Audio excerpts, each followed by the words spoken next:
Good morning students, welcome in online classes of SST.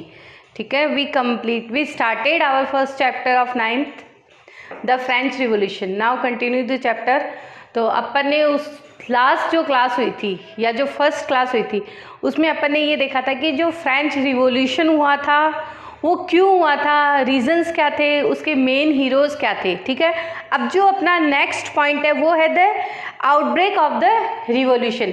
तो the outbreak of the revolution, ये revolution क्या होता है ये मैंने आपको बता ही दिया था कि भाई जब आप किसी से मतलब सहमत नहीं होते हो, और जब एक आदमी सहमत नहीं होता है तो हो सकता है कि भाई उसकी नहीं चले, लेकिन जब एक साथ बहुत सारे लोग एक ही चीज़ के खिलाफ आवाज़ उठाते हैं, प्रोटेस्ट करते हैं, आंदोलन करते हैं, तो उसको कहते हैं रिवॉल्यूशन।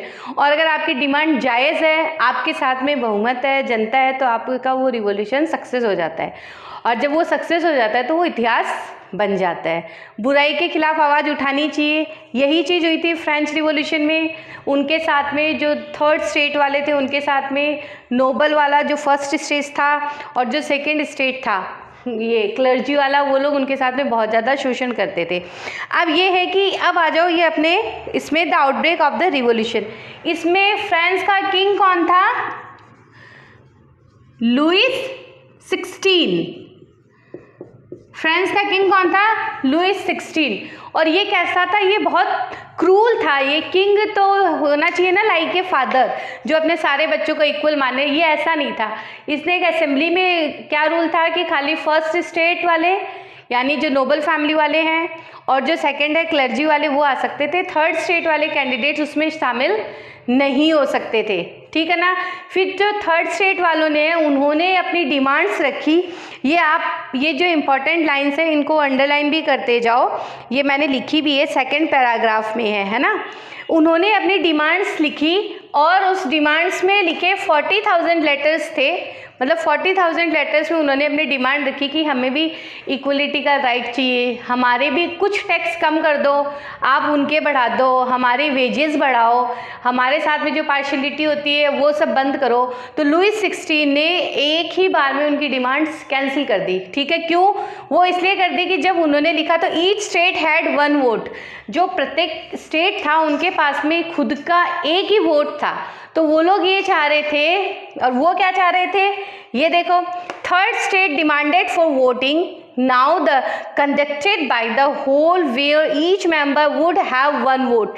जितने भी मेंबर है सबको एक एक वोट मिलना चाहिए, वोट देने का अधिकार मिलना चाहिए कि भाई हमारी जो डिमांड्स है वो मानी जाए या नहीं मानी जाए।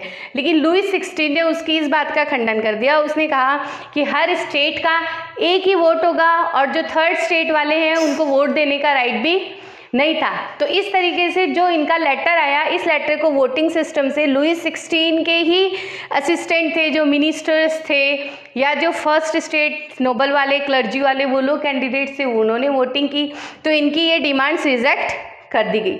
और जब ये इनकी डिमांड्स रिजेक्ट कर दी गई, क्योंकि इनको असेंबली हॉल में तो बैठने की परमिशन वैसे भी नहीं थी, ठीक है, और जब उनका ये डिमांड्स रिजेक्ट कर दी गई तो ये देखो रोशियो की जो बुक है द सोशल कॉन्ट्रैक्ट, उसमें उसने सारी चीज़ें मेंशन की। और फिर जो थर्ड स्टेट के लोग थे वो लोग असेंबली से गुस्से में उठ के चले गए। ठीक है, फिर वो कहाँ गए? The representative of the third state viewed themselves as spokesman for the whole French nation. वो जो थर्ड स्टेट के लोग थे वो होल फ्रेंच नेशन को, मतलब जिसको बोलते हैं, जो बोलते थे, अपनी बात रखते थे, तो वो अपने आप को फ्रेंच नेशन का नेता समझने लगे। और वो जो यहाँ से असेंबली हॉल से ये जितनी भी बातें हुई ये कहाँ हुई थी? असेंबली में, असेंबली में हुई थी। तो असेंबली में ये था कि थर्ड स्टेट वालों को बैठने का राइट नहीं था, तो उसने कहा हमें भी बराबर का अधिकार चाहिए क्योंकि हम भी तो टैक्स पेयर है, और इनफैक्ट हम ही हैं ना, वो लोग तो है भी नहीं। फर्स्ट स्टेट वाला तो लेता है, सेकंड स्टेट वाला देता नहीं, देता है तो उन्होंने ये कहा हमें चर्च की भूमि भी चाहिए, तो उन्होंने कहा नहीं।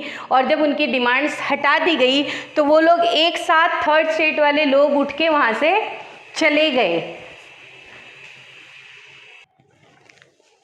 और वो लोग जब असेंबली से उठ के गए। तो उठ के कहाँ गए, ये देखो वो लोग उठ के गए on 20 June indoor tennis court in the ground of Versailles for drafted a constitution. उनके जो मैंने आपको पहले बताया था, जो इनका स्पोक्समैन था वो अपने आप को मतलब किंग और राजा समझने लग गए थे, और इनके जो लीड कर रहे थे वो इनको लीड कौन कर रहे थे, मिरेबियो एंड एबेसाइस। ये 2 जने इनके लीड हीरो बने हुए थे। भी आज ऐसा तो नहीं है ना भी इतने आदमी एक साथ इकट्ठे हो रखे हैं, 7000 कैंडिडेट्स। तो 7000 कैंडिडेट्स उस वक्त बहुत ज़्यादा होते थे।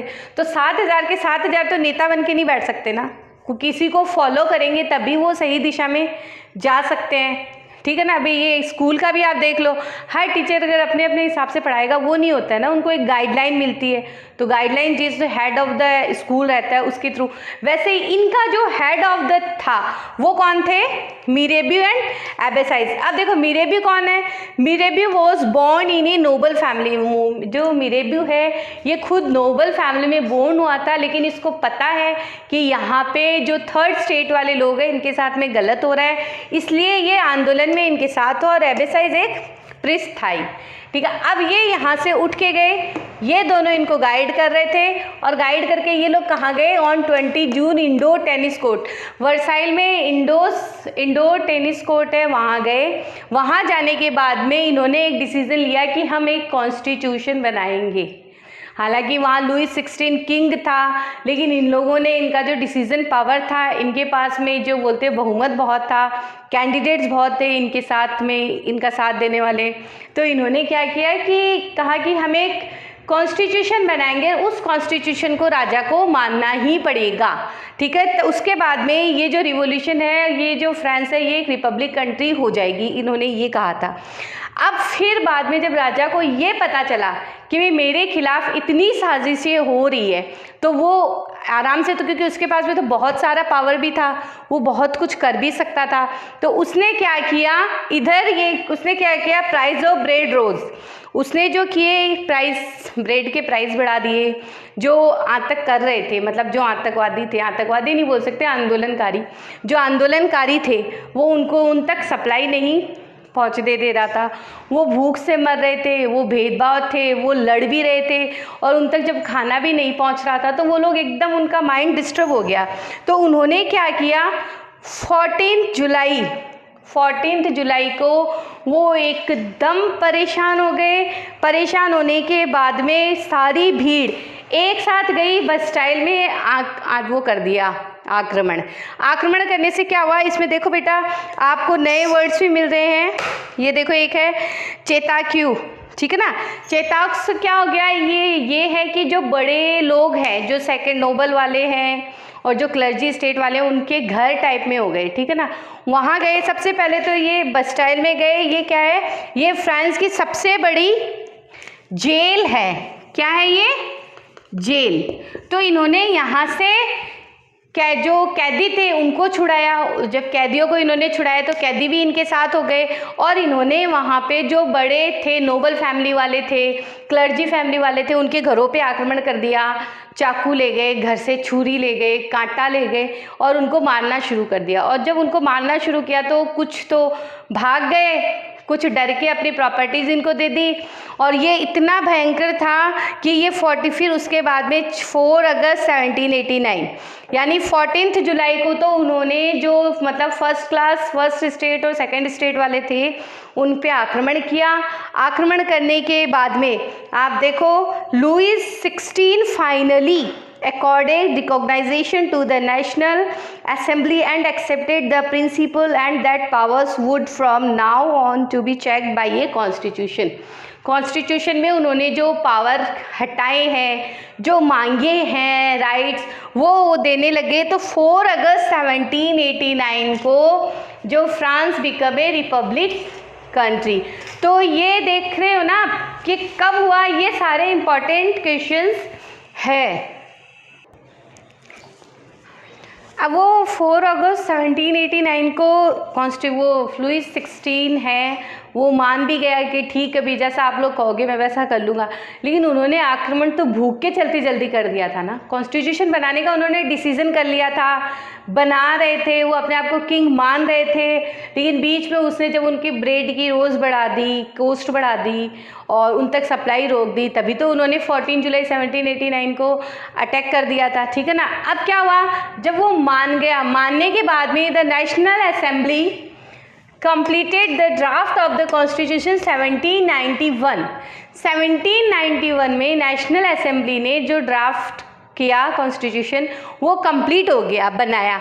और कॉन्स्टिट्यूशन में उसने क्या चीज़ें मेंशन की, लेजिस्लेचर, एग्जीक्यूटिव और जुडिशरी। ये आपको याद हो तो अपने पुराने वाली जो मतलब फर्स्ट वीडियो थी उसे पढ़ चुके हो कि एक जो राइटर था रोस्क्यू, शायद वही था, तो उसने ये कर रखी थी। अब लेजिस्लेचर में क्या था, लेजिस्लेचर में 745 मेंबर्स से इनको सेलेक्ट कौन करता था, मतलब इनको वोट कौन देता था, 50,000 कैंडिडेट देते थे।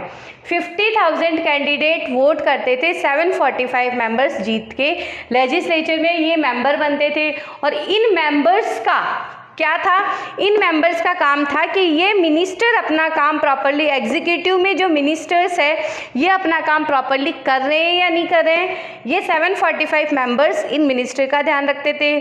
और जो किंग है, किंग इन 745 मेंबर्स का ध्यान रखता था। और अगर कोई कैंडिडेट अपना वर्क अच्छे से नहीं कर रहा है तो फिर हो गया जुडिशरी। जुडिशरी में क्या हो गया, जज, मतलब जज राजा नहीं था। पहले तो क्या था कि राजा का जब मन होता था तब वो किसी को पनिशमेंट देता था, जब मन होता था तब वो उसको कैद से आज़ाद करता था, कोई निर्दोष रहता उसको भी जेल में डाल सकता था, क्योंकि वो तो राजा था। अब ये सिस्टम तो बंद हो गया ना। जज है, जज को भी जो आम जनता है वो भी वोट के थ्रू ही करती थी। अब ये देखो यहाँ पे ये भी नहीं है कि यहाँ पे इसमें बहुत ज़्यादा पार्शियलिटी की गई थी। मैंने आपको बताया ना हिस्ट्री बहुत अच्छी है, लाइक ए स्टोरी, अगर आप इसको एंजॉय करके पढ़ोगे तो। अब ये देखो यहाँ पे भी जो लुईस 16 था उसके कहाँ शांति आनी थी, क्यों, क्योंकि उसने ये कर रखा था कि जो आम पीपल है, जो कॉमन जनता है जिसको ये बोलते हैं ना आम आदमी, वो ये है कि एक्टिव एंड पैसिव। तो इसने ये कर रखा था कि खाली एक्टिव कैंडिडेट ही वोट दे सकते थे। अब एक्टिव कैंडिडेट कितने थे, टोटल इसकी पॉपुलेशन थी 28 मिलियन, ठीक है ना। 28 मिलियन में से खाली 4 मिलियन लोग ही वोट दे पाते थे। क्यों, क्योंकि इसकी जो कंडीशंस थी वो कंडीशन क्या थी, इनकी कंडीशन ये है कि जो कैंडिडेट वोट दे, जो कैंडिडेट वोट दे उसकी एज क्या होनी चाहिए, 25 ईयर्स, ठीक है। और वो स्टेट में हाईएस्ट टैक्स पेयर होना चाहिए, मतलब बहुत अच्छा। और टैक्स पे भी कितना कि एक जो कॉमन लेबर रहता है ना, लेबर के 3 दिन की सैलरी, 3 डेज वेजेस, 3 दिन की सैलरी जो आदमी 25 ईयर्स का हो, 3 दिन की जो सैलरी है वो दे दे, वो आते थे एक्टिव सिटीजन्स में। तो इस तरीके से एक्टिव सिटीजन में खाली 4 मिलियन लोग ही आते थे। और फिर इसमें ये था कि मतलब जो बोलते हैं ना जिसको कि क्या बोलते हैं कि इसमें हर कोई दे नहीं सकता था, क्योंकि अब जो थर्ड स्टेट वाले हैं वो तो ये चीज़ कर ही नहीं सकते ना, क्योंकि वो दे रहे थे तो उनमें तो आता ही नहीं है। और नोबल और चाहे वो क्लर्जी वाले, ये 2 ही स्टेट आ गए।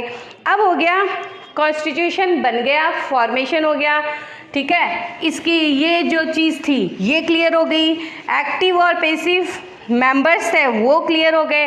अब इन्होंने क्या किया है, अब ये जो कॉन्स्टिट्यूशंस की है वो क्या है, dictatorship of the right of man of citizen, man and citizen, ठीक है। डिक्टेटरशिप, डिक्टेटरशिप क्या होता है बेटा, कि जो आदमी अपने मन की ही चलाए, जो राजा होता है जिसने ये कह दिया कि नहीं ये ऐसा ही होगा, वो वैसा ही करो, चाहे वो गलत हो चाहे सही हो। तो इन्हें ये कह रखा था कि जो डिक्टेटरशिप है वो एक आम आदमी की, सिटीजन की पूरी होनी चाहिए। फिर rights such as rights of life, उनके पास भी, थर्ड स्टेट वालों के पास में भी इक्वल राइट होने चाहिए, लाइक ए नोबल वाले और क्लर्जी वालों की तरह, ठीक है। फ्रीडम टू स्पीच, बोलने की आज़ादी होनी चाहिए, उन्हें क्या चाहिए, उन्हें क्या प्रॉब्लम है, वो क्या चेंजेस चाहते हैं। उनको मतलब पहले तो बोलते ही डाल दिया जाता था असेंबली में, जहाँ पे अपनी बात प्रेजेंट की जाती है वहाँ उनको आने ही नहीं दिया जाता था। तो एक हिसाब से वो ये भी बोल रहे थे, ठीक है ना।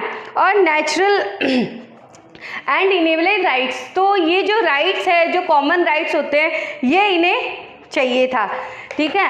अब आ जाओ ये next, France abolish monarchy and become a republic, ठीक है, मोनार्ची और बिकम ए रिपब्लिक। और फिर क्या हुआ, जो अपना नेक्स्ट टॉपिक है वो क्या है, France abolishes monarchy and become a republic. तो मोनार्ची क्या हो गया, सबसे पहले तो ये पता होना चाहिए, मोनार्ची वो हो गया कि राजा का बेटा ही राजा बनेगा और उनके ही शासन चलेंगे। और रिपब्लिक में जो वो 3 बने थे, एग्जीक्यूटिव, लेजिस्लेचर, एग्जीक्यूटिव और जुडिशरी, वो सिस्टम होते हैं। तो ये हो तो गया। अब लुई 16 ने कोई राजी तो कॉन्स्टिट्यूशन बनने नहीं दिया था। उसने ये लगा कि अगर अभी मैं नहीं बनने दूंगा, सेकंड स्टेट वालों पे अटैक हो गए, मार रहे हैं, फ्रांस देश छोड़ के जा रहे हैं, तो एक काम करता हूँ, मैं एक बार तो मान लेता हूँ, फिर कुछ सोचूंगा। और ये भी होता है ना कि अगर आपके पड़ोस के घर में लड़ाई होती है या कोई बच्चा गाली दे रहा है, बैड वर्ड यूज़ कर रहा है, तो अपन क्या सोचते हैं कि अपने बच्चे को इसके बच्चे से दूर रखिए, क्योंकि अपना बच्चा भी बैड वर्ड यूज़ करना नहीं सीख जाए। यही चीज़ हुई जब फ्रांस में इतना बड़ा रिवॉल्यूशन हो गया, कॉन्स्टिट्यूशन बन गया। तो जो फ्रांस के नेबरिंग कंट्रीज़ थी, प्रूसिया एंड ऑस्ट्रिया, प्रूसिया, और जो इसकी लुई 16 की वाइफ थी वो ऑस्ट्रिया की थी, ठीक है ना, प्रूसिया एंड ऑस्ट्रिया, प्रूसिया और ऑस्ट्रेलिया के साथ में लुई 16 गुपचुप में, मतलब छुप छुप के बातें करने लग गया, क्योंकि वो ये चाह रहा था कि उनके साथ मिलके जिन्होंने ये रिवॉल्यूशन किया है, रिवॉल्यूशन नहीं, हाँ, जिन्होंने ये रिवॉल्यूशन किया है इतना बड़ा, तो मैं उनके खिलाफ कार्रवाई करूंगा। लेकिन उसके खुद के तो बस में कुछ था ही नहीं ना, तो वो छुप छुप के इनसे बातें करने लग गया। और जब ये बात बाहर पहुंचाई, क्योंकि भाई रहते तो ही ना जासूस, तो जो लुई 16 के पास में भी थर्ड स्टेट वालों का कैंडिडेट था, उसने ये बता दिया कि प्रूसिया और ऑस्ट्रिया के साथ में मिलके लुई 16 प्लान कर रहा है आप लोगों के अगेंस्ट में। तो जब उनको ये बात पता चली तो उनको क्या हो गया, गुस्सा हो गया। उन्होंने क्या किया, 1792 war against Prussia and Austria, उन्होंने, वो तो प्लान करता रह गया, और 1792 में प्रूसिया और ऑस्ट्रिया के खिलाफ जो वहाँ के थर्ड स्टेट वाले जो लोग थे, उन्होंने उसके खिलाफ वॉर कर दिया।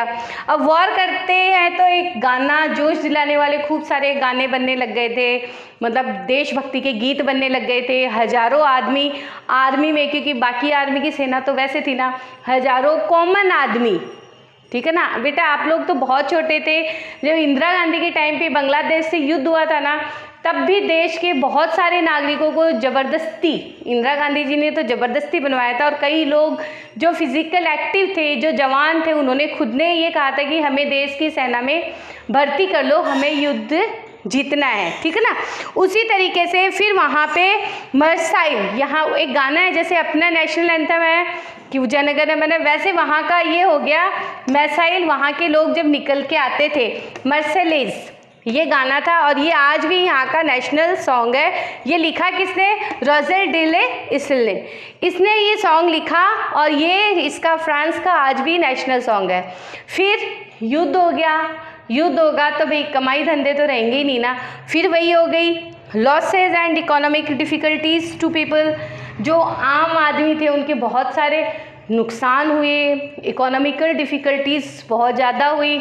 अब वो हस्बैंड्स या जो जेंट्स थे वो तो युद्ध पे चले गए, तो घर का पूरा बर्डन किस पे आ गया था, वुमेन्स पे आ गया था। भाई घर भी संभालना है और सब कुछ भी करना है, ठीक है। तो उन्होंने क्या किया, क्लब्स बनाए। क्लब्स यानी वो क्लब नहीं जहाँ पार्टी शार्टी होती है, वो क्लब्स जिसको आज अपन पॉलिटिकल पार्टीज़ के नाम से बोल सकते हैं। तो उस वक्त जो क्लब्स बनाए गए, बहुत सारे क्लब्स बनाए गए। अब लेकिन जो सबसे फेमस क्लब था वो कौन सा था, जैकोबिन्स क्लब्स। अब इस जैकोबिन क्लब्स में ये फेमस क्यों था, क्योंकि इसमें मतलब जिसमें जो गरीब पुअर लोग थे ना, वो ज़्यादा अटैच थे। जैसे कि शू मेकर, जूते बनाने वाला, केक बनाने वाला, घड़ी ठीक करने वाला, प्रिंटर्स, सर्वेंट्स जो डेली वेजेस पे काम करते थे, जो एक जिसको बोलते हैं तो इकोनॉमिकल वे से देखें तो वो बहुत नीचे थे, वो लोग इस जैकोबिन्स क्लब के मेंबर थे। तो जहाँ पे बहुमत रहेगा वही होगा फेमस। तो जैकोबिन क्लब बहुत ज़्यादा वो हो गया, लेकिन इस तरीके से आम जनता है ना बहुत ज़्यादा परेशान हो रही थी। युद्ध भी चल रहा था, इकोनॉमिकल कंडीशन तो ख़राब चल ही रही थी। तो फिर पता है उन लोगों ने क्या किया? On morning August 10 1792 10 August morning पे उन्होंने एक एक डिसीज़न लिया। डिसीज़न क्या था? डायरेक्ट उसके किले पे, उसके राजमहल पे, उसके पैलेस पे, किसके? लुइस 16 के पैलेस पे उन्होंने अटैक कर दिया। और अटैक करने के बाद में लुइस 16 को उन्होंने बंदी बना लिया। उसके जो धन दौलत थे वो भी ले लिए, और जो वोट देने का अधिकार था वो भी उन्होंने ले लिया। ज़बरदस्ती अपने उनके जो कागज़ लिए हुए थे वो भी ले लिए। चर्च की ज़मीनों में भी किसान लोग के हिस्से ले लिए, क्योंकि उसको उन्होंने बंदी बना लिया था। उसकी रानी को भी बंदी बना लिया था। और इतने काम होने के बाद में 21 सितंबर abolish the monarchy and declared France republic. आपने यहाँ पे पूछा जाता है ना कि भाई संविधान कब लागू हुआ था? 26 जनवरी 1950। तो अपने तो आराम से लागू हुआ था, लेकिन फ्रांस को रिपब्लिक बनाने के लिए देखो कितने सारे काम हुए थे। और फाइनली 21 सितंबर abolish the monarchy and declare France republic. 21 सितंबर 1792 को फ्रांस एक रिपब्लिक कंट्री बन गया था। फिर उसके बाद में क्या हुआ था? 21 जनवरी 1793 को जो लुइस 16 था उसको सरेआम पूरी जनता के सामने फांसी दे दी गई, और उसकी रानी को भी मार दिया गया। अब जो अपना नेक्स्ट टॉपिक है द रीजन ऑफ टेरर, ये अपन बाद में पढ़ेंगे। मैंने बेटा ये इम्पॉर्टेंट्स जो भी लाइनिंग्स है, जो पॉइंट्स है, ये मैंने आपको क्लियर किया है। अब आप ये लाइन टू लाइन या वर्ड टू वर्ड आप रीड करोगे, घर पे आप रीड करोगे तो आपका ये कंसेप्ट है ये क्लियर होगा। ये अपन नेक्स्ट क्लास में इस लेसन को और आगे क्लियर करेंगे। ठीक है, stay home, stay safe, thank you.